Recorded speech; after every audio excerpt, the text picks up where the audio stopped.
Bien, bonjour à toutes et à tous. Donc, on va continuer ce programme de la Biennale avec, je crois que c'est la dernière table ronde avant la conférence finale. Donc, cette table ronde est consacrée aux problèmes de régulation, de droit. On va parler d'algorithmes, de données. Donc, nous avons un intervenant qui n'est pas là, donc qui est M. Junot de l'Université de Lorraine, pour des raisons que je ne me rappelle plus, mais enfin, il ne pouvait pas être là, en tous les cas, cet après-midi. Ce qui nous laisse, du coup, bon, on ne va pas dire une opportunité quand même d'expression et de débat plus longue, tout en peut-être raccourcissant un petit peu pour permettre à Hervé d'entendre Hervé, puisque je sais qu'il y a des trains, donc on va essayer de terminer peut-être un petit peu avant l'heure pour permettre une audience pleine à la conférence finale de cette biennale. Voilà. Donc je présente très rapidement les intervenants. Peut-être le mieux c'est que vous vous présentiez, M. Jacques Séris, donc vous le feriez mieux que moi. Merci. Donc bonjour à tous. Donc je m'appelle Jacques Séris, je suis ingénieur général des mines au ministère de l'économie et des finances et je travaille aujourd'hui au Conseil général de l'économie, qui est une petite structure auprès des ministres qui fait des missions, donc des missions d'expertise, des missions de conseil ou de l'audit et des inspections. On a travaillé... On va présenter Lionel. Lionel, que tout le monde connaît. Lionel Morel. Ah, tu peux pas parler? Vas-y. Donc bonjour, moi je m'appelle Lionel Morel, donc je suis chargé des questions d'information scientifique et technique à l'Université Paris-Lumière. Je suis juriste de formation, blogueur sur un blog qui s'appelle Silex et engagé associativement dans plusieurs associations. Merci. Bien, deux mots avant de donner la parole à Jacques Séris. C'est vrai que cette dernière table ronde est quand même au cœur de l'économie des plateformes. Hein. Rappelez-vous, donc cette conférence de M. Isaac qui nous dressait des formes d'organisation complètement renouvelées, hein, avec des organisations autour des plateformes qui prendraient de plus en plus d'importance dans les sociétés contemporaines. Qui dit plateforme dit données et algorithmes. Et donc on va beaucoup parler effectivement de ces deux composantes dans cette table ronde, avec des préoccupations d'impact sur la société. C'est-à-dire finalement ce qui nous fonde sont des valeurs fondamentales, et on peut se demander dans ce basculement de forme d'organisation que devient la vie privée, la diversité, comment préserver des valeurs telles que la distribution de la valeur aussi, des phénomènes de concentration qui risqueraient finalement d'aboutir à des appauvissements plutôt qu'à une richesse de diversité. Bon, globalement, il y a bien des problématiques d'intérêt général qui vont graviter autour de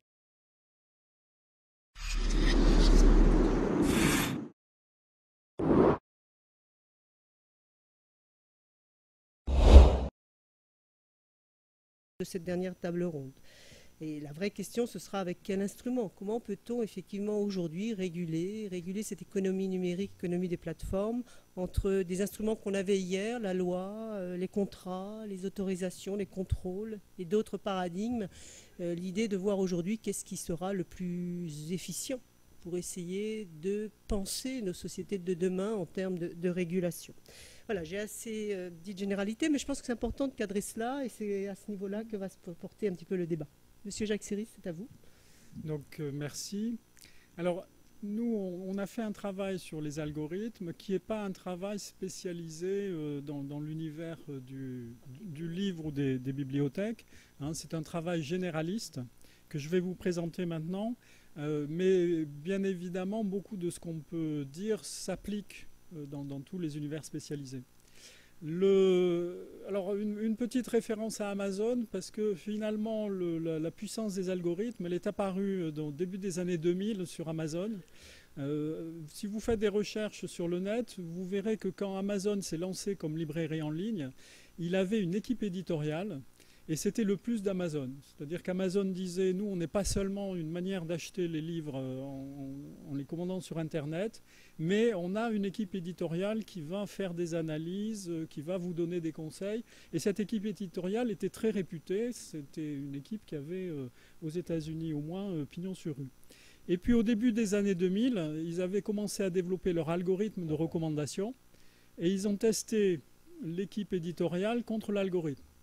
En gros, quelles sont les recommandations qui intéressent le plus les lecteurs? Est-ce qu'ils vont regarder, et c'est très facile de tester ça sur Internet, hein, est-ce que les gens cliquent sur les liens sur les analyses de l'équipe éditoriale, ou est-ce qu'ils vont regarder ce que proposait l'algorithme? Et l'algorithme a gagné. Et l'équipe éditoriale a démissionné, et avec des blogs incendiaires sur l'homme contre la machine, enfin, etc. Alors je vous rassure, l'équipe éditoriale a été reconstituée, Amazon, mais c'est une petite équipe, hein, c'est 5-6 personnes qui sont d'ailleurs délocalisées et puis qui font des analyses et qui publient des analyses et qui ont retrouvé une certaine réputation. Mais ils ne servent plus à faire de la recommandation. Parce que pour faire de la recommandation, c'est l'algorithme qui est le plus efficace. Et les algorithmes sont plus efficaces aujourd'hui parce qu'il y a eu une grosse évolution technologique depuis 2010, ce qu'on appelle la révolution de l'apprentissage. C'est-à-dire que parmi toutes les différentes technologies d'algorithmes, une technologie, donc le machine learning et particulièrement donc l'apprentissage pour des réseaux neuronaux, s'est révélée très performante dans des domaines sur lesquels il y avait beaucoup de travaux, qui sont les domaines de la reconnaissance d'image et de la reconnaissance vocale et de la compréhension du texte et de la traduction. Et dans ces domaines-là, on a aujourd'hui de nouvelles générations de logiciels de traitement qui incluent très souvent des algorithmes d'apprentissage des réseaux neuronaux, mais pas seulement, hein, il y a aussi d'autres technologies plus classiques. Et donc on a des logiciels qui atteignent des performances qui sont très importantes. Les applications, alors, cet apprentissage, ça permet de faire de la personnalisation. Et les domaines d'application sont tous les domaines depuis les moteurs de recherche. Hein, donc vous prenez l'algorithme le moteur de recherche de Google, il inclut différentes générations d'algorithmes, mais il y a une couche supplémentaire de personnalisation qui a été rajoutée depuis 2 ans et qui fait que quand vous faites une recherche sur Google, le résultat que vous allez obtenir va dépendre de vous.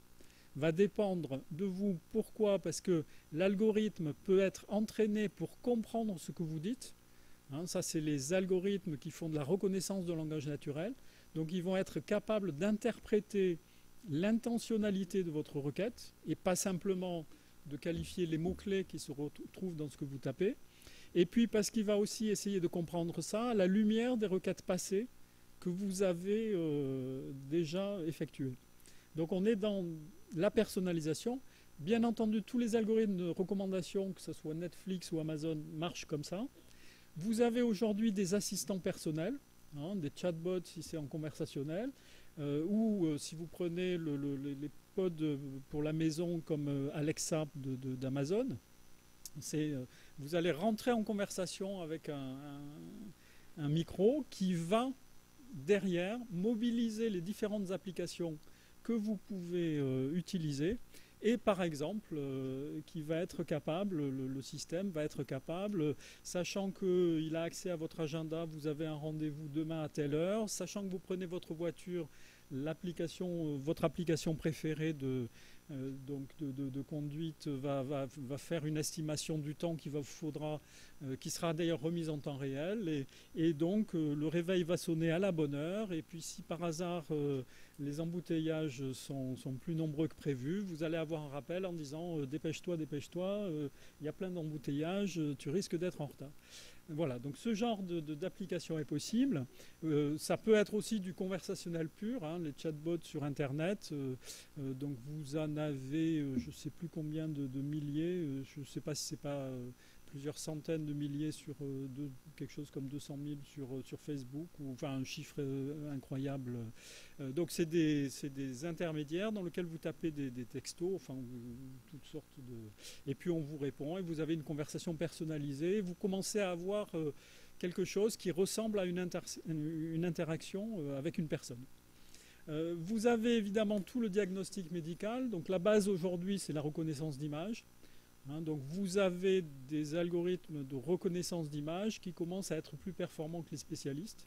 C'est-à-dire qu'ils vont faire de l'interprétation d'images comme les meilleurs spécialistes, ce qui a potentiellement beaucoup d'importance parce que ça va permettre de faire de l'assistance.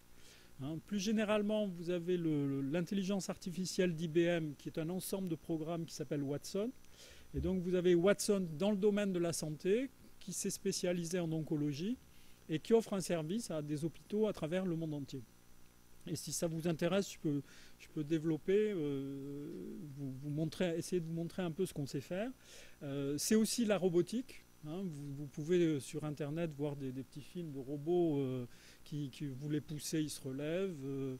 Il va prendre une caisse, vous tirez la caisse, il fait un pas de plus pour aller la chercher, etc. Et puis vous avez évidemment la conduite autonome. Le challenge de tous ces algorithmes, c'est de comprendre comment ils fonctionnent. C'est de comprendre et de maîtriser leur fonctionnement. Ces algorithmes, donc, ils servent les 4 grandes fonctions sur le traitement de contenu. C'est la prioriser, mettre en avant certaines choses au détriment d'autres. Donc ça, c'est les algorithmes de recommandation ou les moteurs de recherche. Si vous faites une requête sur quoi que ce soit sur le net, il y a presque une infinité de réponses. Donc, quelles sont celles qu'on vous propose et qui pourraient répondre à votre question? Classer, ranger un objet dans des catégories, associer, établir des relations et filtrer, donc exclure un certain nombre d'informations pour en retenir d'autres. Donc là, typiquement, vous avez pour le filtrage, toutes les boîtes mail intègrent aujourd'hui des algorithmes d'apprentissage sur le spam. Et si on n'avait pas ça, la messagerie ne fonctionnerait plus. On est bien là sur des verbes qui sont des verbes d'action. Et ça veut dire qu'en gros, ces algorithmes, ils vont prendre des décisions.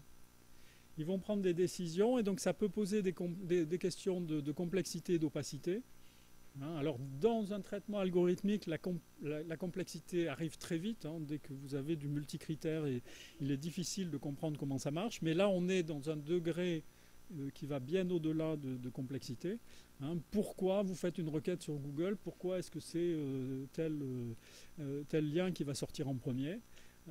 Ça va poser des questions de contrôle d'accès. Qui a accès à quoi? Est-ce qu'il y a des effets d'exclusion? Et notamment donc, en termes de droit, est-ce qu'il y a de la discrimination? Est-ce qu'il y a de l'exclusion? On a travaillé par exemple avec une petite entreprise qui faisait de l'analyse à partir d'apprentissage de la probabilité qu'une commande sur Internet soit payée.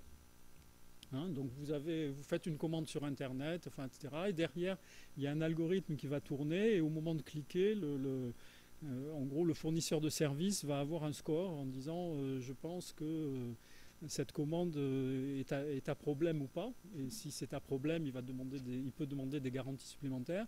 Donc là, on apprend très vite que la livraison de 1000 rouleaux de papier toilette en Ukraine, c'est une commande qui ne va pas être payée. L'algorithme va s'en rendre compte, il apprendra ça. Mais il nous disait, si vous mettez les adresses des commandes, l'algorithme va discriminer le 93. Il va apprendre à discriminer le 93. Et finalement, la meilleure façon pour éviter ça, c'est de dire à l'algorithme, tu ne regardes pas les adresses. Tu vas faire un choix sur d'autres critères, mais tu ne vas pas regarder les adresses. Parce que sinon, ça va être très difficile de ne pas avoir un comportement discriminatoire vis-à-vis des gens qui sont dans un département où il y aura peut-être plus de problèmes qu'ailleurs, mais ça ne veut pas dire que tout le monde a des problèmes. Et donc il faut que les algorithmes apprennent ce sens de la nuance et surtout du respect du droit auquel nous sommes habitués. Et puis, donc des problèmes de subjectivité. Donc là, il y a eu plusieurs affaires sur le fil de trending de Twitter qui ont mis ça en avant. Alors, les algorithmes, je vais peut-être passer ça, c'est plus, en gros, intéressant en termes de développement et d'économie. Mais en fait, les algorithmes, c'est à la fois un foisonnement, c'est-à-dire que vous avez des centaines de startups et beaucoup de logiciels en open source. C'est à la fois un jeu de champions. Vous avez Watson qui a gagné à Jeopardy, vous avez DeepMind de Google qui a battu le champion du monde de Go. Donc vous avez des champions de l'intelligence artificielle qui sont des grands systèmes, ce qu'on a appelé dans notre rapport les algorithmes maîtres du monde. Et puis vous avez aussi le jeu autour des données et donc les silos de données, en anglais les data lakes, c'est-à-dire le fait que ces algorithmes pour fonctionner ont besoin de beaucoup de données. Et donc finalement c'est peut-être l'organisation des données, où sont les bases de données, qui met ces données où, qui vont être un facteur de développement d'organisation du système.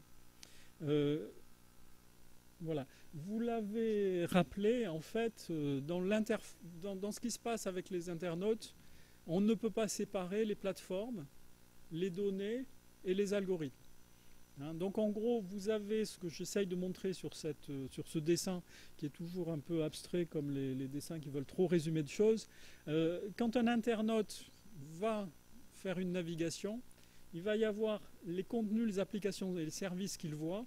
Et puis il y a tout ce qui tourne en back-office et qui va dans l'Internet laisser des traces. Et là aussi, on va trouver des données qui vont être échangées. Je vous donne un exemple. À quelle heure se connectent les gens qui recherchent un emploi? Donc vous pouvez vous dire tous les services demandeurs d'emploi, offres d'emploi, etc.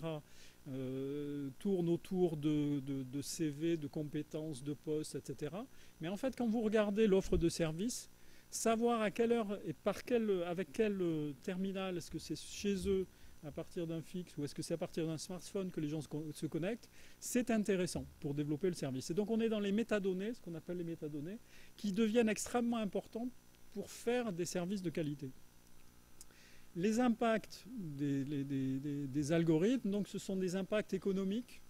Hein, est-ce qu'il y a une position dominante de certains acteurs qui peuvent en abuser? Hein, aujourd'hui, le moteur de recherche de Google a plus de 90% du marché en France.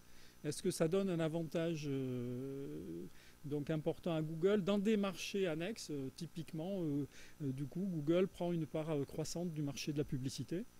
Il peut y avoir des enjeux sectoriels. Donc là, on ne va pas avoir les mêmes problèmes dans le domaine financier. Hein, dans le domaine financier, vous avez peut-être entendu parler des algorithmes de trading haute fréquence. Hein, donc c'est d'abord la rapidité des algorithmes qui va poser un problème de contrôle. Dans d'autres domaines, dans le domaine des médias, ça va être plutôt un problème de taille critique. Hein. Là, Netflix peut faire peur à certains fournisseurs de médias européens parce que Netflix a atteint une taille telle qu'ils peuvent acheter les droits d'une œuvre. Si vous regardez aujourd'hui, par exemple, vous prenez Vivendi Canal+, ils sont forts dans certains pays d'Europe, hein, en France, ils sont aussi, je crois, forts en Pologne. Enfin, donc typiquement, si vous avez une œuvre, ils vont se dire, on va acheter les droits pour la France et la Pologne, par exemple, et puis quelqu'un d'autre, du groupe Bertelsmann, par exemple, l'achètera en Allemagne. Netflix peut arriver et dire, moi j'achète les droits pour le monde entier. Donc comment on traite ça? Vous avez l'arrivée de l'Internet des objets, c'est-à-dire que vous allez, si vous avez une montre connectée, un frigo connecté, des tas de choses comme ça, vous allez avoir des tas de données qui vont circuler et qui vont circuler directement d'objet à plateforme et qui vont poser d'autres questions et techniques et derrière réglementaires. Et donc on est aussi sur des problèmes d'éthique qui sont des problèmes de non-discrimination. Hein, donc typiquement, si on commence à faire circuler beaucoup d'informations sur la santé, qui est-ce qui va y avoir accès? Hein, vous êtes prêt, comme tout le monde, à dire beaucoup de choses à votre médecin. Ça ne veut pas dire que vous avez envie que tel ou tel fournisseur de services soit au courant, même si c'est pour vous faire une offre adaptée. Il y a des garde-fous à mettre en place. Il y a le problème de l'influence sur nos comportements, hein, ce qu'on appelle la bulle de filtre. Le fait que si vous achetez un journal, vous avez accès à l'information qui vous intéresse, mais aussi toute l'information que les journalistes ont pensé qu'il fallait mettre dans cette édition du journal. Mais si vous suivez des fils de news qui sont paramétrés en fonction de vos préférences, vous n'avez plus accès qu'à ce que vous avez déclaré qui vous intéresse. Et ça s'auto-renforce puisque c'est ce que vous regardez. Et puisque vous le regardez, l'algorithme en déduit que c'est ça qui vous intéresse. Et vous vous enfermez dans ce qu'on appelle une bulle de filtre. Et puis des problèmes juridiques. Et parmi les problèmes juridiques, donc comment vérifier la conformité au droit et surtout qui est capable de vérifier quoi. Ce qui nous amène aux questions qu'on se pose vis-à-vis des algorithmes. Est-ce que les algorithmes peuvent être neutres? C'était un peu la notion qui était sortie il y a quelques années. Alors non, les algorithmes ne sont pas neutres parce qu'ils font des choix. Donc on ne peut pas demander aux algorithmes d'être neutres, d'être objectifs. Non, le moteur de recherche de Google ne peut pas vous donner ce qu'il y a dans le net. Parce que ce qu'il y a dans le net, c'est des milliers ou des millions de résultats pour une requête. Donc il va faire des choix, il n'est pas neutre. Est-ce qu'ils peuvent être transparents? Donc là, c'est effectivement l'exigence de transparence, c'est assez intéressant, mais là aussi, c'est pas très facile à mettre en œuvre parce que vous pouvez jouer avec les algorithmes. Alors toujours sur l'exemple du moteur de recherche de Google, hein, tous les gens qui ont des sites sur Internet se bagarrent pour que leur site soit bien référencé. Et donc si l'algorithme de Google est trop transparent, ils vont pouvoir manœuvrer l'algorithme pour que l'algorithme les fasse sortir en premier et l'algorithme perdra de sa pertinence. On est aujourd'hui plutôt sur des concepts qui sont les concepts de loyauté. Hein, la loyauté, c'est dire ce qu'on fait et faire ce qu'on dit. Et c'est une notion qui est bien connue dans le domaine du commerce et des offres commerciales. Et puis, plus largement, donc là, pour l'instant, un terme anglais qui recouvre pas mal de choses et qui est l'accountability. Hein, c'est le fait d'être responsable, de se sentir responsable, de se déclarer responsable et de faire soi-même ses contrôles et d'être auditable et de considérer que c'est normal qu'on vous audite et que c'est normal que vous ayez à rendre compte. L'ACM, l'Association for Computing Machinery aux États-Unis, a sorti en début d'année une charte avec des principes pour qu'est-ce que c'est que d'être transparent et accountable pour quelqu'un qui utilise des algorithmes. À la suite de notre travail qui a été présenté par la ministre Axel Lemaire en conférence de presse, l'INRIA a mis en place une plateforme qui s'appelle Transalgo et qui va essayer de promouvoir des recherches sur des projets de contrôle. Pourquoi? Parce que les algorithmes étant eux-mêmes très sophistiqués, il faut des contrôleurs très sophistiqués. Donc en fait, il faut des algorithmes pour contrôler les algorithmes. Et donc on a vu des développements aux États-Unis dans ce sens, et on souhaite promouvoir des développements en France. Et donc il faut pouvoir tester comment fonctionne un algorithme. Alors pour tester comment fonctionne un algorithme, vous pouvez le tester en boîte noire, c'est-à-dire que vous avez des entrées et des sorties. Donc vous prenez un site de recommandation de restaurants, et vous regardez, vous faites des requêtes, et vous regardez quels sont les restaurants qui vous recommandent. Et puis le site va vous dire, je vous recommande ces restaurants parce que ce sont ceux qui ont été le plus appréciés par les clients de ces restaurants qui les ont notés chez nous. Est-ce que c'est vrai ou est-ce que c'est faux? Vous savez que le site gagne de l'argent en vendant certaines prestations à des restaurants qui payent pour avoir des publicités, pour être mieux référencés, etc. Est-ce que ça va jusqu'à pervertir le classement?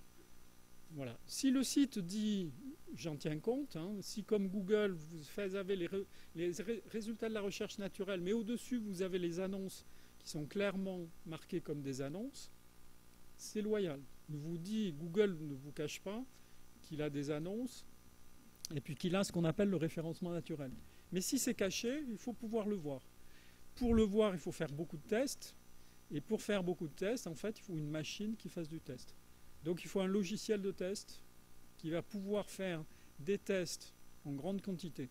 Et vous pouvez faire ça quand vous testez un algorithme en boîte noire. Vous pouvez le faire aussi quand vous allez rentrer dans l'algorithme, qui est quelque chose de compliqué avec beaucoup d'instructions.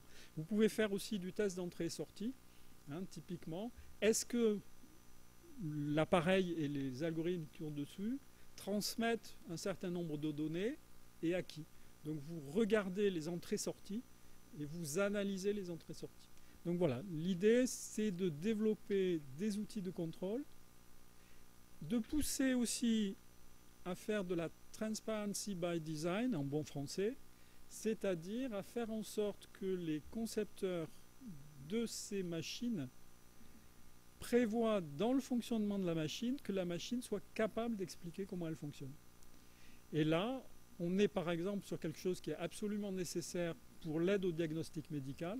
Hein, vous ne verrez pas avant longtemps des robots médecins, mais vous verrez avant longtemps des systèmes algorithmiques qui vont aider le médecin dans son diagnostic. Mais le médecin, il n'est pas entraîné, et d'ailleurs on ne souhaite pas qu'il soit entraîné, à obéir aveuglément à une machine. Le médecin va avoir besoin d'une explication. Et donc l'algorithme doit traiter les images et puis dire au médecin, voilà ce que je vois dans cette image et pourquoi je le vois. Et le médecin doit pouvoir dire, oui, je suis d'accord, ou non, je ne comprends pas, et je refais soit un nouveau cliché, soit un nouveau traitement. Voilà, merci.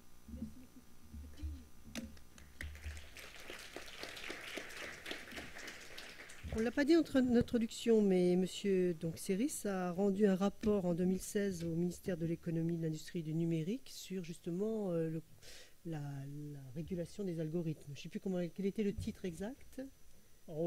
C'est quelqu'un qui tweet là, peut-être qui va. Voilà, on parlait de régulation des algorithmes de traitement de contenu. Voilà. Un titre un peu compliqué, mais. C'était un rapport avec Monsieur Pavel.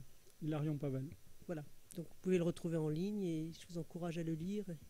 Il donne plein d'idées. Merci beaucoup. On réserve les questions peut-être après donc l'intervention de Lionel Morel. Merci. Donc moi je vais plutôt revenir sur des questions plus directement juridiques. Donc on est dans une table ronde qui s'appelle régulation, droit et loi.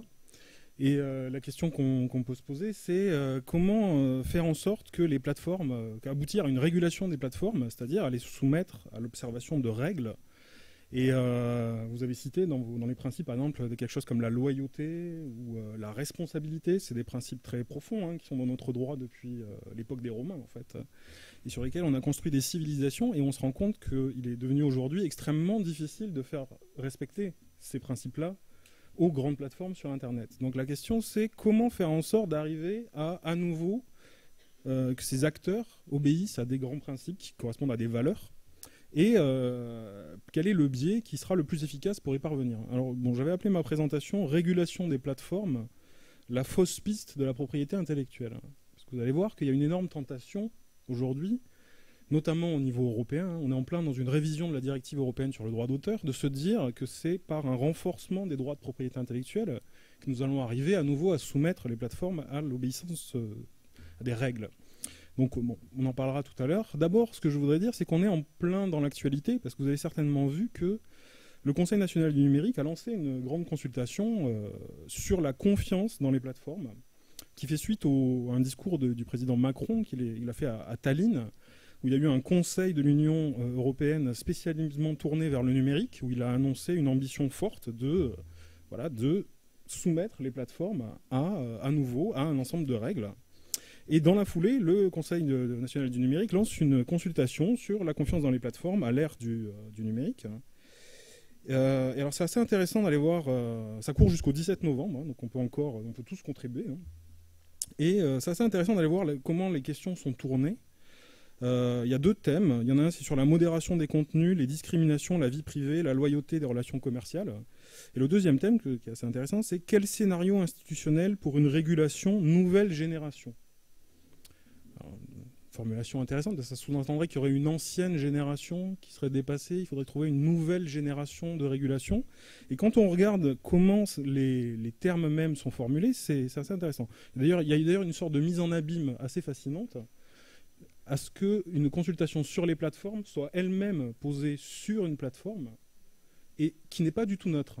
C'est-à-dire que la consultation elle-même du Conseil national du numérique va dans un sens, prédétermine un sens de réponse, et vous allez voir lequel. Le Conseil national du numérique soumet lui-même un certain nombre de pistes. Et il dit, et ce qui revient tout le temps, c'est comment inciter les plateformes à. Ou alors il nous dit, à un moment carrément, comment créer un marché de la labellisation de la loyauté en Europe. Comment créer une autorité indépendante pour aboutir à la confiance. Et en fait, on voit que cette consultation est extrêmement tournée vers ce qu'on appelle la soft law, c'est-à-dire le droit doux, ou certains disent le droit mou, c'est-à-dire des formes de droit non contraignantes ou des formes de droit qui reposent plus sur ce qu'on appelle l'hétéronomie de la règle, c'est-à-dire des règles en dur qui sont notamment dans la loi et qui s'imposent aux acteurs. Et rien que ça, si vous voulez, c'est assez significatif d'une certaine conception de la régulation. Ce qui est un peu troublant, c'est qu'on retrouve un peu le même phénomène au Conseil d'État. Vous avez en 2017, là, cette année, un rapport qui est sorti qui s'appelle « Puissance publique et plateforme ». Et le sous-titre est intéressant. Le rapport nous dit « Accompagner l'ubérisation ». Bon. Donc quand on lit le rapport, on est un peu dans la même logique, c'est-à-dire une espèce de conception qui nous dirait « Oui, l'ubérisation, c'est un phénomène qui est là, il est là pour longtemps, etc. » Et la puissance publique, son rôle, c'est d'accompagner l'ubérisation.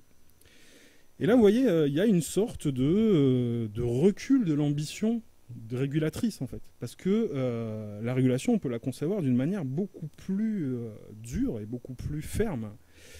Et ce qui est surprenant, c'est que très rapidement, il y a eu une diminution de cette ambition. Parce que si on revient sur la loi République numérique, qui a elle aussi été préparée par une consultation du Conseil national du numérique, consultation qui s'appelait Ambition numérique, il y avait une ambition beaucoup plus forte dans ce texte. Et dans ce texte, notamment, vous avez une définition légale de ce qu'est une plateforme. C'est-à-dire que la loi française a défini ce qu'était une plateforme. Je vous la lis juste, la définition, parce qu'elle est assez intéressante.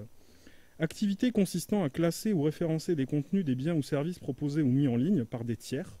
Là, c'est toute la vague 2.0, vous voyez, c'est un contenu mis en ligne par des tiers. Donc les utilisateurs mettent, les user-generated content, les utilisateurs mettent en ligne des contenus. Voilà. Ou activité consistant à mettre en relation par voie électronique plusieurs parties en vue de la vente d'un bien, de la fourniture d'un service, y compris à titre non rémunéré, ou de l'échange ou du partage d'un bien ou d'un service. Bon, là, on est typiquement dans l'économie collaborative, Uber et Blablacar et d'autres, voilà, ce type d'acteurs. Et en fait, c'est une définition assez ambitieuse parce que ça prend en compte les moteurs de recherche, les comparateurs de prix, les sites de petites annonces, tout ce qu'on appelle les marketplaces, les places de marché virtuelles, type Airbnb, quoi, les plateformes collaboratives, les réseaux sociaux. Donc on a un point d'ancrage dans la loi française pour, si vous voulez, définir ce qu'est une plateforme. Et alors, en termes de technique législative, si vous voulez, une fois qu'on a défini une notion, on peut y rattacher des conséquences. Et la loi République numérique, elle y rattache des conséquences relativement fermes, c'est-à-dire qu'elle crée des nouveaux droits et obligations vis-à-vis de ces acteurs désignés comme des plateformes. Et il y a un principe qui a été introduit qui s'appelle la loyauté des plateformes, qui les oblige à délivrer une information loyale, claire et transparente sur leur activité. Et ça rejoindra d'ailleurs ce que vous avez dit dans votre présentation. Il faut que les conditions générales d'utilisation désormais soient claires, loyales et transparentes. Il faut qu'elles documentent les méthodes de classement et de référencement. Il y a un décret qui vient de paraître d'ailleurs, plusieurs décrets même qui viennent de paraître pour déterminer quelles étaient exactement les obligations. Et notamment qu'elles indiquent si des relations commerciales influent sur leur méthode de classement des contenus. Donc on est typiquement dans cette question aussi qui touche aux algorithmes. Et elle crée de nouveaux droits aussi pour les individus, la loi République numérique, notamment un droit à la portabilité des données, qui fait que quand vous avez confié vos données à une plateforme, vous êtes censé pouvoir les récupérer pour pouvoir les retirer de la plateforme et les donner à une autre, par exemple, ou l'utiliser pour vous. Donc voilà, il y avait quand même une ambition dans cette loi République numérique qui était forte, vous voyez, de fixer des principes. La question qu'on peut se poser, c'est quelle effectivité va avoir maintenant cette loi? Parce que c'est un gros problème du droit, si vous voulez, vis-à-vis du numérique. Il y a une terrible perte d'efficacité ou d'effectivité. On a beau mettre en place des régimes juridiques, est-ce qu'on va réussir vraiment à les imposer aux plateformes? Il y a très loin entre le texte et la réalité, si vous voulez. Alors si on revient maintenant plus directement au livre, il y a des choses intéressantes à noter quand même. Ces dernières années, il y a eu un acquis législatif non négligeable sur la législation sur le livre numérique en France, avec des échecs retentissants, on va dire, mais quelques réussites aussi, qu'il ne faut pas cacher. Échecs retentissants, par exemple, je vous le donne, un qui m'a frappé quand même, c'est la fameuse loi, vous savez, anti-Amazon, prise par le gouvernement précédent, qui entendait lutter contre Amazon en interdisant la gratuité des frais de port, parce que c'était un avantage que Amazon se donnait vis-à-vis notamment des libraires et des autres plateformes, et où Amazon a réagi en disant « Ok, ce ne sera pas gratuit chez nous, ça coûtera 1 centime ». Et immédiatement, la loi s'est évaporée et son effet est nul.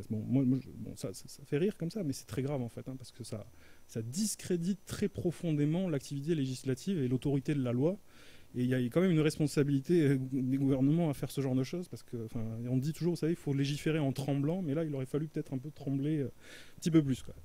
Et puis, il y a quand même des cas où il y a eu des réussites quand même, ou en tout cas, il y a eu des choses qui ont été effectives. En 2011, par exemple, il y a eu une loi sur le prix unique du livre numérique, qui était faite pour réguler des acteurs comme Apple, Google ou Amazon, qui avaient une politique tarifaire très agressive et qui voulaient les imposer aux éditeurs. Bon, il y a beaucoup de choses à dire sur cette loi, il y aurait beaucoup de choses à dire sur son effet réel sur le monde du livre numérique, notamment est-ce qu'elle a vraiment favorisé la bibliodiversité. Bon, il y aurait beaucoup de choses à dire, mais ce qu'on ne peut pas lui retirer, c'est qu'elle a été effective en termes de régulation. C'est-à-dire qu'Amazon a été fortement entravé en France parce que c'est l'éditeur qui fixe le prix du livre numérique et pas la plateforme. Et en 2014, ça a aussi bloqué, vous savez, l'arrivée du modèle Amazon Kindle Unlimited, c'est-à-dire la volonté de transformer les livres sur le modèle de streaming en abonnement illimité, avec un abonnement mensuel. La loi a bloqué l'arrivée de ce modèle, elle l'a pas interdit, mais elle a dit non, c'est aussi à l'éditeur de fixer le prix, y compris dans le cadre de ces modèles-là. Et en fait, Amazon a renoncé à mettre en place ce service en France. Donc là, il y a quand même eu une effectivité qui était non négligeable de la loi. Alors si j'avance un petit peu sur la question de la propriété intellectuelle, est-ce que la propriété intellectuelle est un moyen approprié pour reprendre du pouvoir sur les plateformes? Là, je prendrai deux exemples, un qui est un peu maintenant ancien et puis un qui est tout récent. Je me disais en venant, si jamais on avait été 4 ou 5 ans en arrière, on n'aurait pas arrêté de parler de l'affaire Google Books. Vous vous rappelez cette affaire qui a été la grande affaire de contrôle des plateformes sur le livre en fait, sur le livre numérique, sur la numérisation. Google qui lance ce grand projet fou de numériser des millions de livres dans les bibliothèques américaines, y compris les livres protégés par le droit d'auteur, et qui suscite en réaction des procès en France et aux États-Unis. Et au final, Google a perdu en France très rapidement. En 2009, attaqué par Lamartinière, l'éditeur, il perd en France. Et il perd aux États-Unis en 2015, finalement, après un procès qui sera remonté jusqu'à la Cour suprême, avec une grande différence quand même dans l'issue. C'est-à-dire qu'en France, Google on lui a complètement interdit de numériser les livres, parce que l'acte même était illégal au regard du droit d'auteur. Alors qu'aux États-Unis, c'est beaucoup plus nuancé. La Cour suprême a dit non, ce qui est interdit pour Google, c'est de commercialiser les livres. Par contre, l'acte de numérisation reste légal à condition qu'il aboutisse à une transformation du livre pour nourrir son index et faire ce qu'on appelle des usages computationnels ou du text et data mining, en fait. Et du coup, la Cour suprême a légalisé l'usage du text et data mining. Elle a dit que ça vaudra pour Google, mais aussi pour tout le monde, y compris les universités. Et cette décision Google Books aux États-Unis, elle a ouvert l'usage du text et data mining à tous. Parce qu'il y a une autre façon de réguler, c'est-à-dire de dire il y aura un usage permis, mais il n'y aura pas un seul acteur qui pourra le faire. Et la régulation aux États-Unis sur la base du text et data mining a été faite comme ça, en fait. Bon, exemple assez intéressant. Et l'exemple récent qu'on peut citer, c'est celui dont on a parlé ce matin, où Aline Bouchard en a parlé, elle a écrit aussi des articles là-dessus, c'est ce qui se passe entre ResearchGate et les éditeurs scientifiques. Finalement, on voit que la menace d'action en justice pour violation du copyright faite par Elsevier et l'American Chemical Society a un effet sur ResearchGate. C'est-à-dire qu'ils sentent là venir le vent du boulet, et immédiatement, ils ont commencé à réagir parce qu'il y a un risque très fort pour eux, un risque dans leur survie, parce que s'ils sont condamnés en justice, ils peuvent disparaître en fait. Et donc on voit quand même que le copyright a encore des dents qui mordent. C'est pas complètement... ça peut avoir une effectivité. Alors, la question maintenant, si on se reporte à un niveau un peu supérieur, c'est ce qui est en train de se passer au niveau de la directive sur le droit d'auteur. Parce que c'est vraiment un sujet très important. Très important parce que ça va conditionner à l'avenir pendant 15 ans. Une directive, il faut à peu près 15 ans pour la faire et l'appliquer. Donc les débats qui sont en cours au niveau de l'Union européenne sont quand même importants. À la base, ce texte n'était pas du tout fait dans une optique de régulation des plateformes. Il y avait une eurodéputée qui s'appelait Julia Reda qui avait fait des propositions pour équilibrer le régime du droit d'auteur avec un rééquilibrage en faveur des usages, avec des exceptions au droit d'auteur, en diminuant la durée du droit d'auteur, voilà, etc. Bon, cette piste-là avait assez rapidement été... Elle est encore présente dans le texte, mais vraiment relativisée. Par contre, les industries culturelles ont fait valoir que c'était l'occasion de régler ce qu'ils appellent le problème du value gap, c'est-à-dire le transfert de valeur entre leur propre activité et les plateformes, et qu'il fallait pour ça créer des nouveaux droits liés à l'exercice de la propriété intellectuelle. Et dans la directive, il y a deux mesures qui sont en discussion et qui font beaucoup polémique. Il y en a une qui est l'article 11 sur le nouveau droit voisin pour les éditeurs de presse, qui touche en fait à l'indexation des contenus par les moteurs type Google News. La presse est en conflit depuis très longtemps avec Google News, parce qu'elle accuse cet acteur de référencer ses contenus, de les valoriser par de la publicité, et de lui les priver eux-mêmes des bénéfices publicitaires. Et donc, pour réagir, c'est un système qui a déjà été appliqué au niveau législatif en Allemagne et en Espagne, ils veulent créer un nouveau droit voisin, qui sera un droit propre aux éditeurs sur les contenus de presse, qui permettra de contrôler l'indexation des contenus et le fait de faire des liens hypertextes. La proposition fait beaucoup parler d'elle, parce qu'en touchant au lien hypertexte, elle touche à une brique fondamentale du fonctionnement d'Internet, qui est la clé de voûte du web. Sans lien hypertexte, il n'y a pas de web. Et sans liberté de faire des liens hypertextes, on change très profondément la façon dont on utilise Internet. Et donc ça a suscité toute une opposition, qui est très vive, notamment associative, mais pas que, qui demande à ne pas toucher à la liberté de faire des liens hypertextes, hein, parce que ça veut dire quoi, hein? Ça veut dire tout simplement que si vous faites ça, en fait, celui qui fait un lien hypertexte peut se retrouver responsable de contrefaçon et qui va devoir vérifier vers quoi il pointe, et extrêmement difficile de savoir si un contenu est légal en ligne ou pas. Donc ça peut vraiment changer très profondément l'équilibre de la manière dont Internet fonctionne. Et le deuxième point qui est en discussion, c'est celui de l'obligation de filtrage automatique que la Commission, notamment, essaye d'imposer à toutes les plateformes. Donc là, l'idée, c'est de dire, on va prendre ces plateformes issues du Web 2.0, donc ces plateformes où elles ne mettent pas elles-mêmes les contenus en ligne, type Flickr, YouTube, SoundCloud, voilà. C'est l'utilisateur qui met des contenus en ligne. Et là, l'idée, c'est de dire, OK, la plateforme, quand elle aura cette nature, elle aura l'obligation de mettre en place un filtrage automatisé. Alors, qu'est-ce que ça veut dire, ça, exactement? Ça existe déjà, notamment sur une plateforme comme YouTube, qui a été la première à le faire. Elle a un système qui s'appelle Content ID, qui est un système de filtrage par reconnaissance d'empreintes. Les ayants droit donnent à la plateforme des empreintes qui lui permettent de trouver des correspondances avec les fichiers qui circulent. Et quand elle repère une correspondance, elle peut infliger une sanction à l'utilisateur et retirer le contenu. Alors, nous, on a donné un petit nom à ce système, on l'appelle le robot copyright. Parce qu'en fait, c'est une manière d'implémenter automatiquement l'application du droit d'auteur, de le robotiser. Moi, j'appelle ça un drone juridique, si vous voulez, qui applique la règle de droit automatiquement. Et ça, si vous voulez, ça change très profondément les choses, hein, parce que le droit, et notamment le droit d'auteur, c'est une matière très subtile, très compliquée à appliquer automatiquement. Notamment, ces robots-là ont énormément de problèmes à apprécier si on est dans le cadre de l'exercice d'une exception au droit d'auteur, comme une citation ou une parodie. Et ils ont tendance à retirer des contenus à tort, avec l'effet de renverser la charge de la preuve sur l'utilisateur. C'est l'utilisateur après qui doit prouver qu'il a fait un usage légal, avec un déséquilibre vis-à-vis de la plateforme et des ayants droit, parce qu'au final, c'est l'ayant droit qui a le dernier mot, et le dernier recours pour l'utilisateur après, c'est d'aller en justice.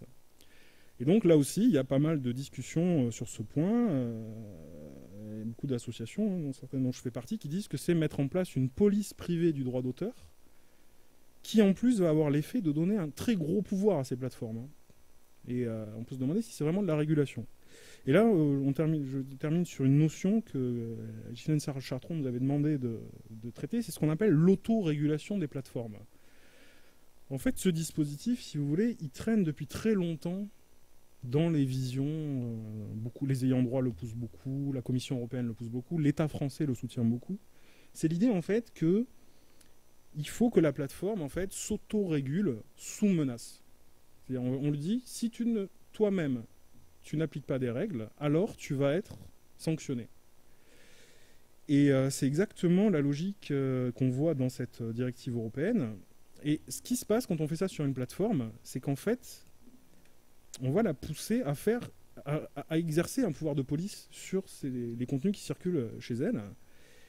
Et en fait, on aboutit à ce que j'appelle une privatisation de la régulation. Parce que c'est plus la règle du droit d'auteur qui s'applique, c'est la règle décidée par YouTube ou la plateforme. C'est sa façon de le voir. Et ça pose un problème assez profond, quoi. Actuellement, la Commission européenne va encore plus loin. Elle propose de revoir une directive européenne qui s'appelle la directive e-commerce, qui date de 2000, qui est très importante. C'est une sorte de clé de voûte de la manière dont Internet fonctionne. C'est elle qui nous a donné la distinction entre ce qu'on appelle un hébergeur et un éditeur sur Internet.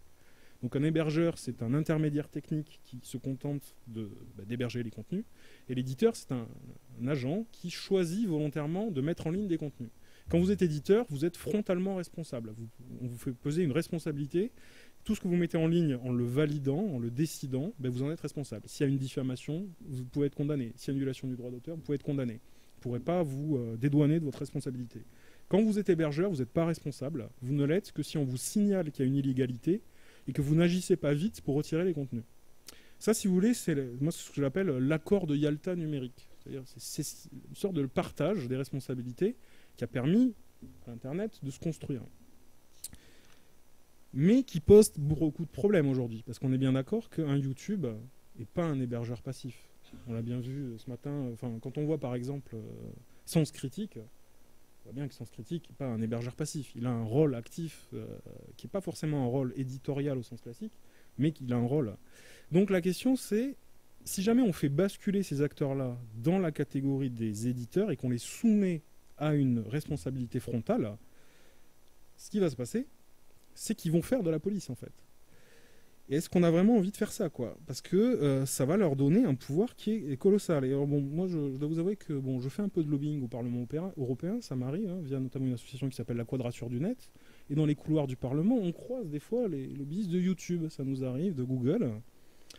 Et alors, c'est très marrant de parler avec eux de ça, parce qu'on voit quelque part, ils le combattent, mais on sent bien qu'ils le combattent très mollement. Pourquoi, en fait? Parce que, en fait, ils ont déjà mis en place le robot copyright. Le leur est celui qui fonctionne le mieux. Donc ils savent très bien qu'ils ont un énorme avantage concurrentiel. Que si jamais la régulation passe de ce côté-là, c'est eux qui vont tirer les marrons du feu, parce qu'ils ont déjà le robot qui fonctionne. Et toute plateforme qui n'a pas déjà le robot, et ça coûte extrêmement cher de l'avoir. En plus, il faut que vous ayez les ayants droit avec vous pour qu'ils vous donnent les empreintes. Donc en fait, eux, ils savent très bien que ça va renforcer leur pouvoir. Et c'est là où on aboutit à un énorme paradoxe. Parce que vous avez d'un côté l'idée que la propriété intellectuelle permettrait de réguler les plateformes, mais elles ont déjà tout à fait les moyens d'en jouer et d'asseoir leur pouvoir là-dessus. Et je pense que ça aura un effet de concentration même. C'est-à-dire que seuls les plus gros arriveront à gérer ce paramètre juridique, et tous les petits et tous les outsiders qui pourraient contester les gros seront encore plus évincés de l'accès au marché, quoi. Donc pour terminer, je suis un peu long, c'est ça. Je termine très rapidement. Moi, je pense qu'en fait, on se trompe assez fondamentalement en pensant qu'on pourra réussir à réguler les acteurs de cette façon-là. Il y a d'autres principes beaucoup plus importants. Et si vous voulez, quelque part, la Commission européenne utilise la propriété intellectuelle par impuissance. Parce qu'elle est impuissante à agir sur les vrais leviers qui permettraient de réguler les plateformes. Ces leviers, on les connaît quand même. Ça s'appelle la fiscalité. Voilà. Le pouvoir des plateformes, il est assis sur la capacité de faire de l'évasion fiscale ou du contournement ou de l'optimisation fiscale. On sait à quel point l'Union européenne est ambiguë sur ces questions et les États eux-mêmes sont ambigus. Hein. C'est leur propre duplicité en fait qui les empêche de faire des réformes fiscales. On a bien vu avec les Paradise Papers à quel point c'est grave. L'autre point de régulation, c'est les données personnelles. On a bien vu à quel point le modèle publicitaire est dominant. Et en fait, si on avait une vraie régulation des données personnelles qui s'attaque au ciblage publicitaire, on toucherait le cœur du business model de ces plateformes. Et là, on peut prétendre avoir un impact. Et je ne suis pas du tout certain que le RGPD, le Règlement Général de Protection des Données, nous permette d'arriver à ce résultat. Il y a des éléments positifs dedans. Mais pour moi, ça reste encore bien trop mou pour qu'on puisse vraiment atteindre le cœur. Et l'autre question, c'est les règles de la concurrence. Cet été, il y a quand même la Commission européenne qui a infligé une amende de 2,4 milliards à Google parce qu'ils ont constaté que Google, dans les résultats de son moteur, favorisait les résultats de Google Shopping. Et donc, du coup, ils lui ont infligé 2,4 milliards d'amende pour atteinte ou abus de position dominante. Et ça, c'est un levier qui est très très fort. Et en fait, quelque part, on avait fait l'Union européenne pour ça, en fait. On avait fait l'Union européenne pour avoir une masse critique suffisante pour s'imposer à ces gros acteurs et faire un marché quand même qui soit sain en fait. Donc voilà, donc ouais, je pense que ces pistes alternatives, elles ont beaucoup plus de poids et j'ai envie de dire, il faudrait même voir les choses à un niveau beaucoup plus large. C'est-à-dire qu'on est face à des acteurs avec les GAFA qui sont en fait des léviathans, quoi. C'est-à-dire, je vous conseille la lecture d'un livre là qui est fait par un camarade blogueur qui s'appelle Olivier Hertscheid, qui est un livre qui s'appelle L'appétit des géants. Pouvoir des algorithmes, ambition des plateformes, où il montre à quel point il y a un projet politique puissant derrière ces acteurs-là. Et le but, en fait, c'est... Moi, j'ai envie de dire, le but, si vous voulez, face à ces acteurs, c'est d'arriver à leur arracher un compromis social, comme on a arraché aux capitalistes industriels, après la Seconde Guerre mondiale, un compromis social, en leur disant, vous devez redistribuer la valeur, vous devez accepter qu'il y a un droit du travail, vous devez accepter qu'il y a une protection sociale. L'enjeu du XXIe siècle, c'est d'arracher au capitalisme cognitif un compromis social en leur disant vous devez redistribuer et vous devrez respecter des droits.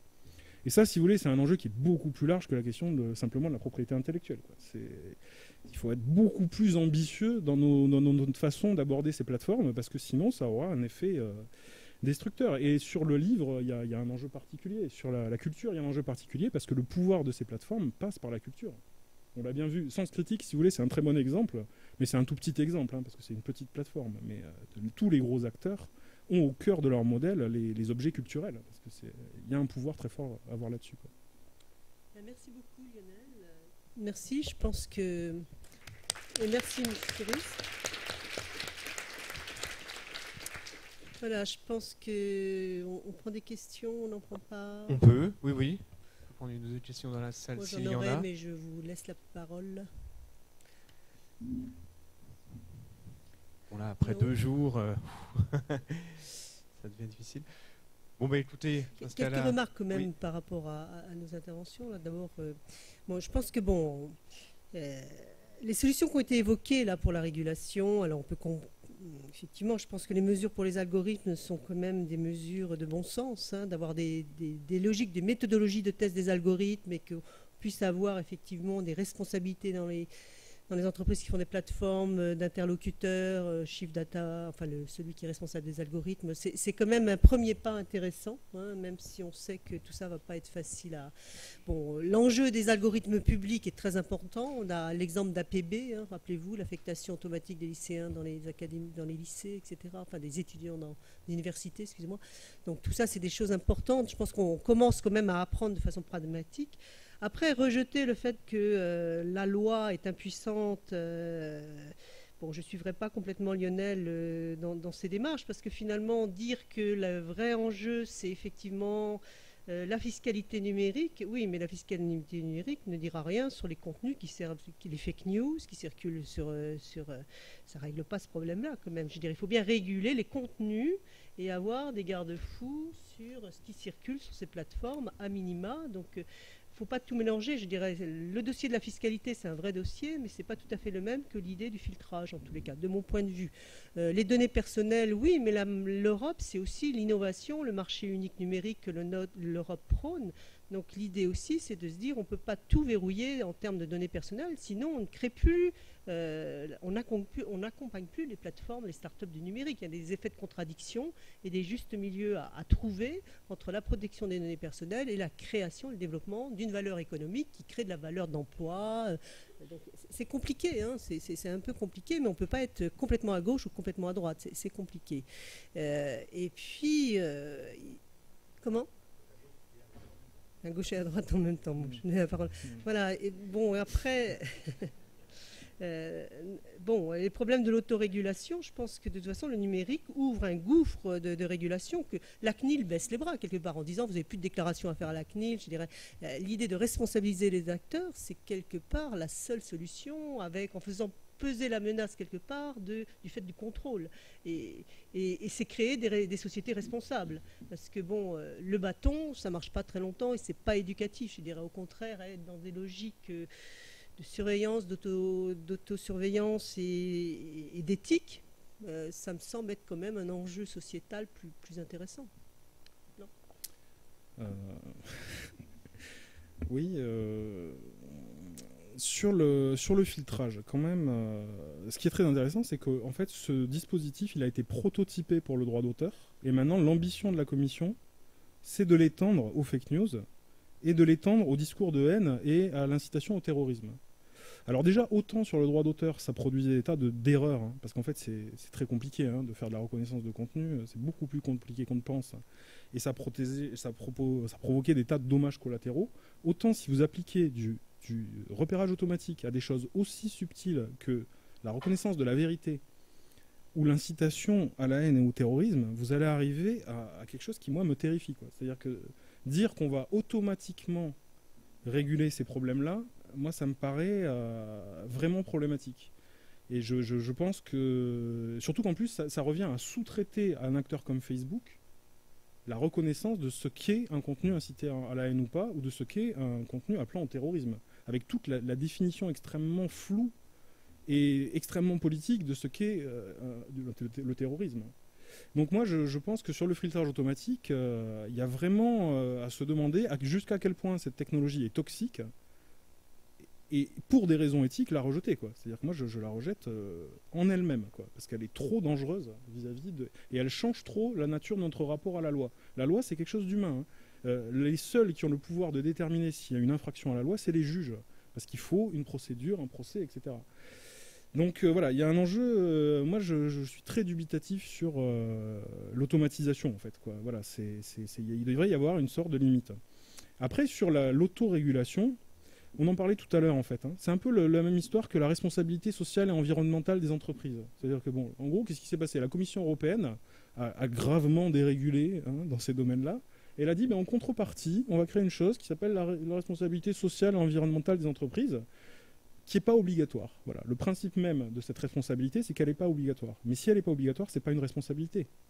La base d'une responsabilité, c'est qu'elle repose sur une hétéronomie. C'est-à-dire qu'il y a un moment, si vous n'êtes pas responsable, on doit pouvoir vous demander de répondre de ce que vous avez fait, en fait. Et moi, je pense qu'il y a quand même voilà, le juge doit être là, la loi doit être là, et surtout sur des principes quand même très importants. D'ailleurs, le RGPD a une logique de responsabilisation des acteurs, mais il a aussi des sanctions qui sont terribles. On passe à des sanctions à 4% du chiffre d'affaires ou 20 millions d'euros. Donc on reste dans une logique qui n'est pas de l'auto-limitation complète. Il y a quand même encore de l'hétéronomie. Et je pense que pour quelque chose d'aussi fondamental que les données personnelles, c'est bon quand même. Après, peut-être que les sanctions vont un peu trop loin. Quand même. Parce que quand mon université se rend compte qu'elle peut avoir 20 millions de chiffre d'affaires d'amende, elle tremble quand même aussi. Peut-être une réaction de Jacques Séris. Oui, merci. En fait, moi, j'ai tendance à séparer d'un côté les problèmes économiques et de l'autre côté des problèmes éthiques et sociaux. Donc, dans les problèmes économiques, il y a la fiscalité. Effectivement, donc, des entreprises qui ne payent pas d'impôts en concurrence avec des entreprises qui payent des impôts, ça ne va pas marcher. Des entreprises qui font des chiffres d'affaires importants sans participer à travers la redistribution par l'impôt à la construction du consensus social, ça ne marche pas. Donc, il faut effectivement résoudre ces problèmes de fiscalité. Et plus généralement, d'ailleurs, il faut regarder les problèmes de position dominante et d'abus de position dominante. Et donc il faut travailler sur ces questions, mais c'est des questions qui sont des questions purement économiques. Et la plupart des économistes pensent que de toute façon, la seule solution, c'est d'arriver à un plus fort niveau de concurrence. C'est-à-dire que si vous avez un Google qui est hégémonique en Europe, il n'y a pas de solution. Parce que, comme vous l'avez dit, si on fait des réglementations, on va toujours avoir l'impression que Google, en fait, sera en avance sur la réglementation, et on aura cette impression même si ce n'est pas vrai, parce que comme de toute façon ils tiennent à garder une relativement bonne image, même si la réglementation leur pose des problèmes, ils ne vont pas forcément le dire, ils vont laisser d'autres acteurs s'exposer. Et on a des exemples dans ce domaine-là. Sur la régulation des données, Google est probablement l'acteur qui fait le plus d'usage novateur des données des gens qui utilisent Google. Dans certains cas, on peut se demander s'il va trop loin, s'il faut l'encadrer ou pas. Mais Google n'a pas pris une position de pointe pour protester contre la régulation des données parce qu'il sait que ça n'est pas son intérêt. Donc en fait, il n'y a pas d'autre solution que d'arriver à avoir de la concurrence. Alors par exemple, vous avez un moteur de recherche comme Qwant, qui est un moteur de recherche qui est petit, qui est marginal, mais qui, lui, dit, voilà, moi, vous n'aurez pas un résultat personnalisé si vous utilisez Qwant, mais je ne traite pas vos données. Et donc, il faut qu'il y ait plusieurs acteurs et il faut que le jeu de la concurrence oblige à certains comportements. L'autorégulation, c'est fondamental. Pour prendre une image un peu grossière, mais pas fausse, dans un pays de voleurs, la police n'est pas efficace. Pour que la police soit efficace, il faut que la plupart des gens ne soient pas des voleurs et soient des bons citoyens. Et donc, en fait, le système repose sur 3 piliers.